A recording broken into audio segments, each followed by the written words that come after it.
What's happening, YouTube? It's Richard. And Erica. Coming to you live from the Living Hotel in Nozara, which is part of the North Guiones region. And we're really excited because we're under contract to purchase this Living Hotel and turn it into our own brand over some period of time, over an extended period of time. So we're in no rush. In fact, we're just gonna run it like the way that it is right now for the high season, which is forthcoming. In fact, you're not even gonna see this video for likely a couple of months because we're not gonna release it until we actually own it, because we don't wanna curse the transaction, jeopardize the contract or anything like that. So safety first, deal first, and you should do the same when you're doing deals. Don't talk about them, don't tell everyone about them. As excited as you are, there's a time to be prudent and cautious. So we're gonna exercise that caution, and we'll release this video once we become the legal owners. So over here, it's got a little bit of a commercial mixed use space going on.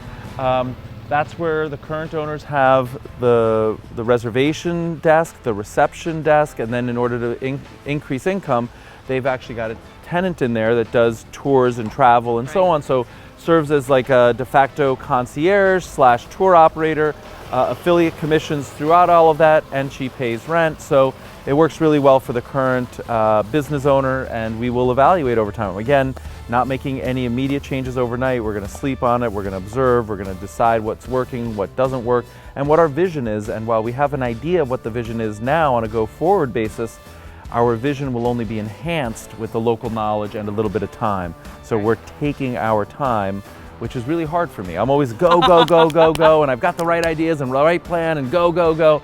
But I think when I have had the luxury of time and saying I'm in no rush, the end product is always better. And I want this to be legacy type property. The location is as good as it gets, once in a lifetime opportunity to buy this. And so even though I wasn't necessarily prepared financially or otherwise, I stepped up because I had no choice. You've heard me teach time and time again. Leaders make decisions in peak state. Leaders know, who they are. And I did the spiritual journey right before we found this place. That's right. Which really signified to me the importance of being back in Costa Rica and embracing my heritage and my ancestry and loving this area. And so when this opportunity of a lifetime came up, even though I wasn't ready and it wasn't perfect timing, and even though it seemed like it was a huge stretch and it's kept us up at night trying to figure out how to fund this and fund the house and the OBX and all of these things, we're just going for it. And one of the levers that we're pulling is we're easing up on the accelerator to get the stuff done quickly, but we're buying the asset, and then we'll figure the rest out. Let's go in, Charles.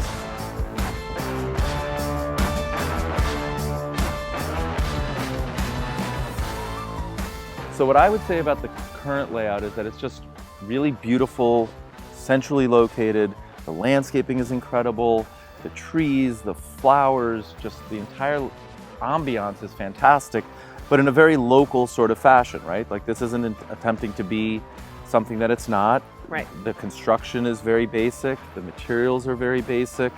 The comfort level is at a lower level. This is sort of like a 3-star, maybe it's a 2-star hotel. I don't know where the star delineation is, but it's definitely not a 5-star, nor is it trying to be. It's not even close to a 4-star. In fact, Charles stayed here last night and it turns out there was no hot water in the room, but that's being fixed and there will be hot water. Right. But all of that aside, no one's coming here for the hot water or the air conditioning or the luxury or any of that, right? Nobody's coming here thinking that they're staying at the Ritz. Right, because it's not. Right. That said, it's really super cool in that the landscaping is amazing and you're incredibly centrally located, and we abut a national forest, a preserve that's been there for hundreds of years untouched, and then they've brought as much of those elements into the place with the landscaping, and it feels like we're in a jungle, which in fact we are. Right, and I do think that this offers definitely the basic amenities that most people are looking for, as far as again, it being very conveniently, very centrally located. Restaurants are really close by. If you want to go out and have a cocktail or something different, for dinner other than what's typically served.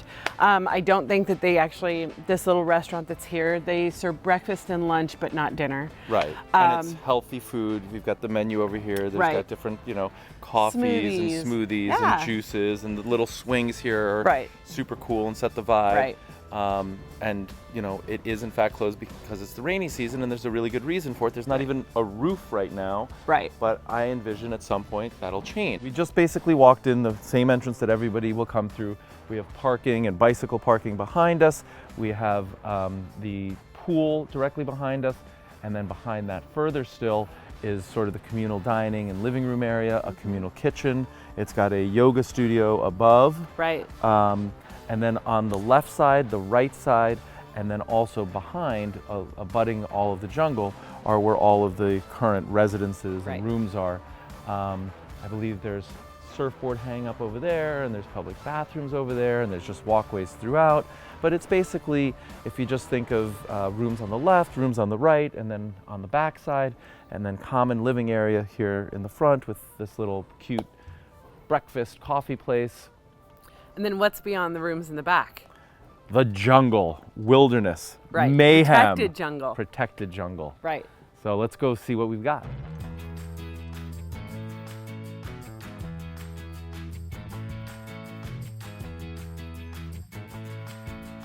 All right, so here we are at the pool. It's beautiful little tiles, and I actually like it quite a bit. There's some room for improvement, and we have some ideas. We will be meeting with the architect and the contractor to discuss some of those things. But overall, I just love, the way that this looks. It's nice and bright. There's palm trees all around. There's some interesting, statues, and I don't know if those are local artifacts or whatever, but I feel like I'm in Costa Rica. I feel like I'm in paradise. Absolutely. I feel like I'm somewhere that's unique and different. This doesn't feel to me like I'm in the Outer Banks. It doesn't feel like I'm in Miami. This just feels really sort of Costa Rican to me, and in large part it's due to what's behind us there and all the use of the natural woods and the natural timber. And while it's kind of dark and it doesn't appeal to me currently in its current format, it's got room for improvement and a lot of great ideas that we'll feature in another video. But right here, I can just see people, my friends, my guests, our kids, just coming here and enjoying it. What's really interesting that you can't really see from here, but there is that second level, which is actually right now being used for yoga classes. It's not super large. It is pretty dark, and my guess would be it's hot yoga. Hot yoga, exactly. Which is definitely my jam. What I think we should do now is walk through the gardens again and get into one of the rooms. Yeah, for sure. All right, let's do it. Okay.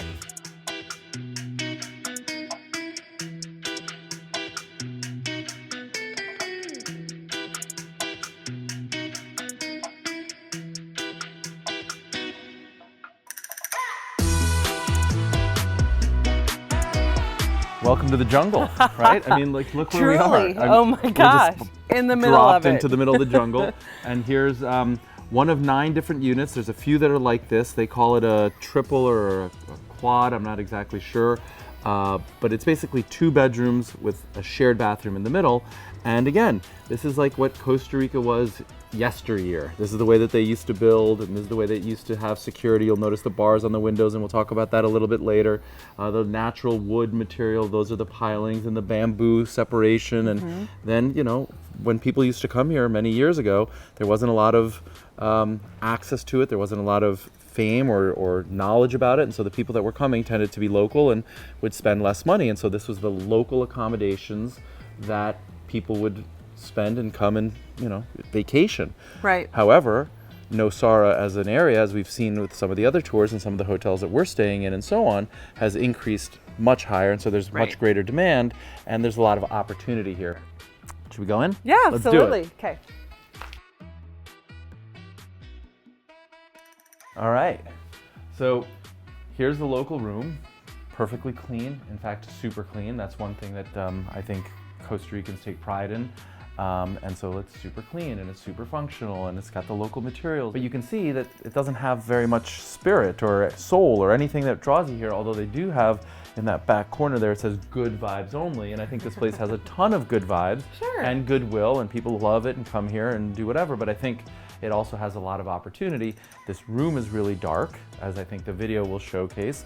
It's pretty small, it's pretty cramped. I mean, it's very functional. I don't see anybody really hanging here for an extended period of time. There is that little section with the beanbag sofa in the front if you wanted to sit and read. But my guess is people aren't really spending too much time just hanging out here. They're doing other stuff. They're and then coming just here to coming sleep, Yeah, crash out. Yeah. right. I go back to basics. Well, The you're here. basics are covered, right. The basics are covered. I mean, like you said, super clean, which is great and totally appreciated. You know, they've got the little tiny Mini fridge, air conditioning, ceiling fan, hot water, clean bathroom. But the key, if I can ask you to step one side over, and Charles, follow me. Even though we don't like these windows and the bars on the windows, when you look out here, it's virgin forest, never been touched in centuries, right? Like this is where the preserve begins. You can see maybe the barbed wire, it's about 2 feet from the window here, and then back there will never be touched. It'll look like that in perpetuity. We will clean it up a little bit so it doesn't look quite as messy and it's a little bit more inviting. We can have some hammocks or whatever, but like that's the nature preserve and it will always be the nature preserve, and that's why this area is just remarkable. The wood ceilings are super cool and authentic, but they're really dark, especially in its current configuration. And then one of the things that I want to learn a little bit about is sort of the corrugated tin ceiling. If there's no insulation, it could be really loud. So while the rainy season is amazing, rain on corrugated tin might be really loud. So there's a lot of things that the local construction, while efficient and effective, it's really just utilitarian and it may not be that hospitable. So we will find that right balance over time to bring hospitality into the local efficiency and into the jungle. Here we are, 3 of us in this bathroom. It's not very big. It's meant for 4, so like imagine one more person in here. But it's, again, very clean, very functional. I actually like the color of the tile and everything about the unit. A lot of hardwood again. I think we could eventually, over time, replace this with something that's maybe more aesthetically pleasing today. We've seen a lot of really amazing local tile made in Nicaragua or Costa Rica, but this is perfectly fine for right now. I mean, it's totally usable, and you've got a built-in blow dryer, you've got a makeup mirror, you've got a little medicine cabinet, you have 1 sink, which again for 4 people isn't that great, but you have a decent walk-in shower, and it's well lit, and it's got windows, and so like there's ventilation. there's no mechanical ventilation. It's all natural, right? Just the way they used to live and build 30, 40 years ago. And so in some ways, it's very romantic going back, right? Going back in time. So I think there's an element of that, you know, we don't want to just tear down and build from scratch, but we want to enhance that. We want to bring the jungle and the fact that you're in a remote third world country living, you know, literally with the jungle back there. We want that present, but it shouldn't be aged and an afterthought. It should be by design. Let's not compromise comfort for the romanticism. Exactly. I like to be comfortably romantic. There you go. All right, so let's go into the next room. This is now, I guess, the master, or where the parents would sleep, or, you know, the real, like, couple, and maybe that's if you've got co-workers or something, but this is sort of the suite, right? And you've got 2 twin beds in here. In here you've got, looks like 1 full bed. I'm not even sure. Maybe it's a queen. It's definitely not a king. Again, limited lighting, very basic functionality, unbelievable forest jungle in the back, which is like beautiful view. Perfect. And so it's very functional. I have nothing but positive thoughts about it. But I do see just unbelievable opportunity. That's when I walk around places like this, I love what I see. I love the local ambiance and the romanticism and the era gone by, and I want to introduce that to people. But I can't help but just think about things to improve, and it's just like you said, it's a blank slate filled with opportunity, and it's amazing. So I'm totally psyched, and Charles is staying here at the Living Hotel. It's been practically sold out the last few nights during low season, so there's a lot of demand, and people like the location. They're doing a lot of they're doing a lot of really wonderful things, and I just want to highlight that and commend the prior owners, and you know, it's amazing. They've been doing great work.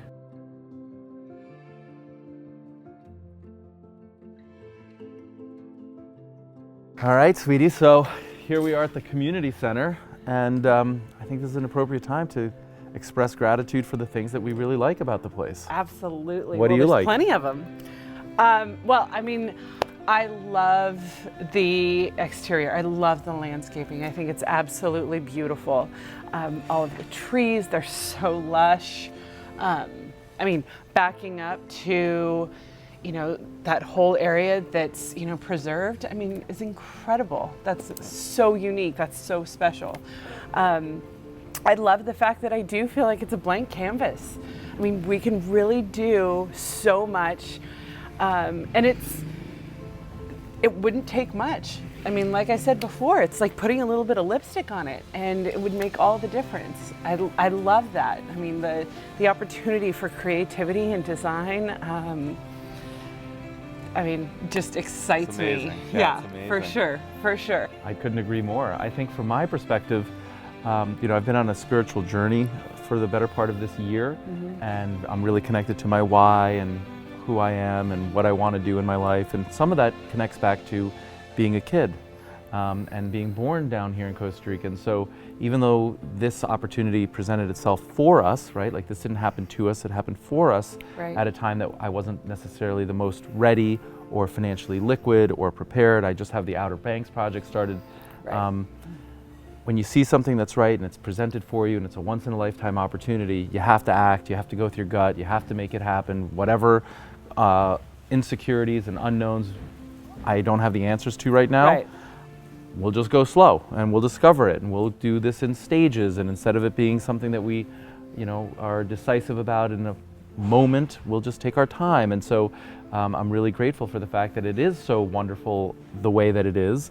And I think with very little financial resources and not a ton of effort, we can make some significant improvements because it's already great. And this is different than most of the short-term rentals that I've ever bought, insofar as this is a short-term rental, but it's also a business. It's an operating business, and it's throwing off cash flow. And I think the challenge or the opportunity for us is to increase that cash flow and increase the sense of community and increase the natural beauty. And it's just increasing, right? There's nothing wrong. We don't have to demolish anything. All the structures are built. They could have a second story. And if and when the time is right and we have the finances, we may consider that, or maybe we'll decide not to do that. I mean, the point is there's no rush. We can go slowly. We can take it at whatever pace. It's already cash flowing. Maybe it's a little bit below potential, but I don't need to optimize immediately the cash flow. What I need to optimize is the vision and the opportunity set, and have this be something meaningful. And it is, right? Something that enhances the community, enhances guests' visitation and love for the area, something that my kids and my legacy and have the ability to influence and create and share. And just this is not just an Airbnb. This is not just a business. This is not just a line item, right? This is a lot about me personally and us and my kids and my legacy. And so I'm really grateful to have that opportunity. And at the same time, you know, I'm connecting the dots. So I'm working on a really big project in the Outer Banks, and that's going to be brand and something like kiting, right? So whatever the brand is in kiting, and that's who we're attracting, that's the tribe, that's what they come there to do. And so we're going for that. And then here, at the same time as a expansion, we haven't even broke ground in the Outer Banks, and we're already expanding down here to Costa Rica. And this is probably at some point, not immediately, but you know, in the next year or 3 or whenever, an extension of that brand. And this is for probably surfing, or maybe we'll take it in a different direction and it's yoga. I don't have all the decisions, and I don't have to have the decisions. And I'm really grateful for the fact that I'm focused on my why and not the how. So I hope you found this video helpful and interesting, and it's a work in progress, as you can tell, right? So there's a lot more content coming. I hope you enjoyed this video. Please go ahead and like it if you did, and comment. What would you change? What are you drawn to? What do you think is super cool about this? What do you think needs improvement? Just give us your comments, because at the end of the day, we're all about the community, and we want to know what our community thinks, right? Like, maybe we'll make your change and give you a shout out. This wall is brought to you by, you know, XYZ. Point is, share your comments below, like the video, and subscribe to the channel, because here's the one thing I'm certain of. What's that? The best is yet to come. Absolutely. Let's go, friends. Yes. I hope you found this video helpful. YouTube has been such a blessing for me because it's allowed me to educate and inspire hundreds of thousands of short-term rental hosts just like you. If you haven't noticed, I have hundreds of videos on my YouTube channel teaching Airbnb hosts a plethora of do's and don'ts. But when you're just starting out, it can be extremely overwhelming. You're probably thinking, what exactly do I do? Or like, where do I start? Well, if that's the case, I have a shortcut for you, and it's a sweet deal. For a very limited time, I'm giving away free access to an exclusive training video where I teach you the most important part of running any Airbnb business, no matter how big or small. The things you'll learn in this training are not available on my YouTube channel. In fact, it's a critical segment of my flagship course that sells for over $2,000. So if you want exclusive access to this training today, so you can block out the noise and get clear on what's the most important for you in your Airbnb business, then click on the button on this video or visit str.university/training. Again, that's str.university/training. Remember, this is a part of my flagship $2,000 course and it won't be available for much longer. Simply click the button below to claim it for free right now.